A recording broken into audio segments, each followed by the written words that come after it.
All right, guys, and here is another update of what's going on with the EM1.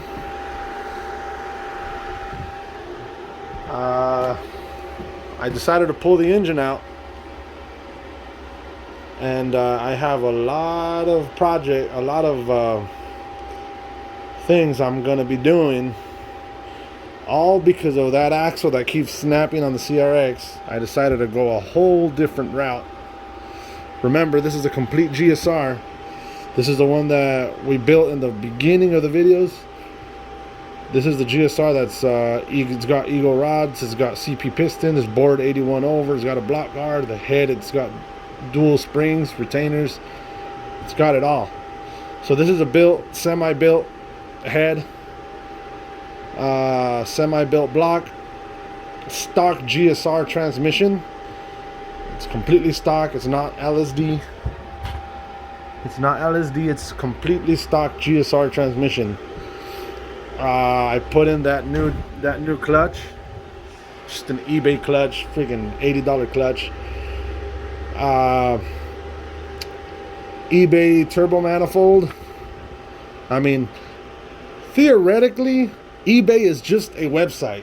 Everybody always says, "Oh, I don't trust eBay shit. I don't trust eBay this." eBay is just a website. There's no such thing as eBay parts, but we buy them from eBay, so that's why we call them eBay. eBay manifold, eBay turbo, eBay this, because eBay is just a website. But yes, this is a $100 turbo, $100 manifold, MVR tile style wastegate, and yeah, that's pretty much it. Rev 9 intercooler that I bought from one of my buddies out in Salem for $60. Shout out to Sarath Finn. And charge piping that was custom made by my younger brother Vincent. And that engine harness came from a donor car. And yeah, it's just a simple setup. Nothing crazy. The car did make something. I have the paper there. It made 448, I believe it made. On Imusa MUSA injectors. They're 550s, I believe, or 500s. I don't remember. But yeah, those injectors are like 60 or 80 bucks, I believe. I don't even remember. I think they're like 60 bucks on eBay.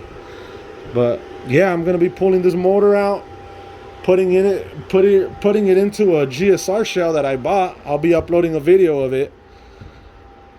And my plan is, I just realized DSS told me that I gave DSS the part number on the axles, and those axles were never meant for an EF. That's why I'm having issues with it. And I never realized it when I bought them. I bought them off a guy that had an EG hatch, and those spindles were on his car, and then we removed them to put them on this one, and those are made for EG and EF. The axles change. He said you can put the axles and the spindle on an EK if you have one. He said you can fit the spindles from an EG DC EK onto an EF, but the axles have to be specifically for an EF model. So my next plan is pull the whole swap out of this one, drop it into that one, and that one's going to be my daily driver.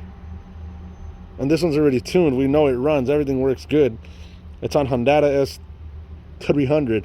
So my plan now is to move this engine into that one, and pull the engine out of that one, and it's going into a GSR, and that GSR is going up for sale.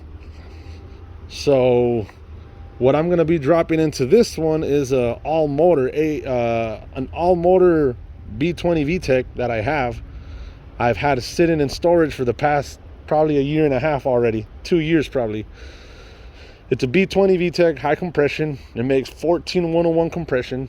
I didn't want to put it in one of those because I was like, it's gonna need to be running on M1 or M5. I can't run it on pump gas, it's too high of a compression. So it's either, this is mostly a drag car, even though it's a street legal, still has turn signals and brake lights and everything. It still has a title, it still has a dash, everything.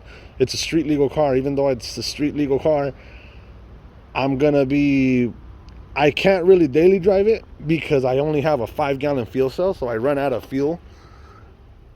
It's a 5-gallon fuel cell, so regardless of it being street legal, I cannot daily drive it because of the fuel cell it has in it. So a B20 VTEC, all motor in this, and this turbo setup is going back in a EM1, not in the EM1. My brother, when I bought it off my brother Hector, he had it in his blue EM1, but he had it set up for all-wheel drive.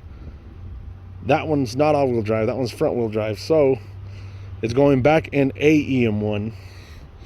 So yeah, I'll be pulling this one out, putting it in that one, and making that one my daily driver, and then setting up this one for the all-motor B series, since I don't think it'll make that much power. It won't make too much power to be snapping axles on stock axles. So I'll just get some, I don't know, some Yonaka eBay ones. There we go again, eBay parts, but eBay website. But I'll probably be getting Yanaka, or I don't know how they pronounce it, but I sound it out. I'm dyslexic, so I sound it out. Yonaka Motorsport axles. I'm gonna be putting some of these. They're like $300. So I'll be putting them into this one, and I'll order them specifically for an EF. And I think their axles are only rated for like 300 horsepower, so that'll be perfect for this setup. And yeah, that'll be it. So here's the plan: pull this engine out, put it in that, pull that engine out, put it in the Integra. I'll be showing you guys a video here shortly. I have a GSR 95 GSR clean title. I have it all. I have the harness, I have the mounts, I have everything. So that one should bolt right into that one, and that Integra is going to be a complete GSR block head and transmission, and that one's going to be going up for sale. And I'll be dropping a B20 VTEC into this, and so I'll still have my turbo EM1, and I'll still have a all motor CRX. So I was so frustrated. I wanted to sell the car already because I was just 2 seasons already been breaking axles. I've been having a headache with it, but now it finally made sense when DSS told me of the part number. And turns out they are not 5.9, because 5.9 are 36 millimeters. So turns out these are 3.9 axles. But I mean, like I said, I've never had DSS axles, so we live and learn. And yeah, that's the plan on that.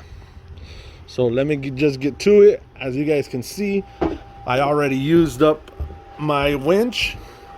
I put it to use, and it's freaking holding up really good.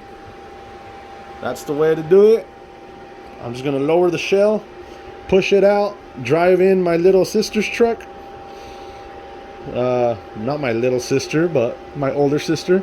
Her little truck. I'm gonna be driving it in here and loading it on the back of her truck, parking it outside, because my Tundra won't fit in here. As much as I want to put it in here, it won't fit in here. So yeah, my sister's little truck would fit perfectly in here. Back it up, lower it on her bed, take it out. No need to be using my back or any muscle to be putting it up. So yeah, this should work pretty good. Yep.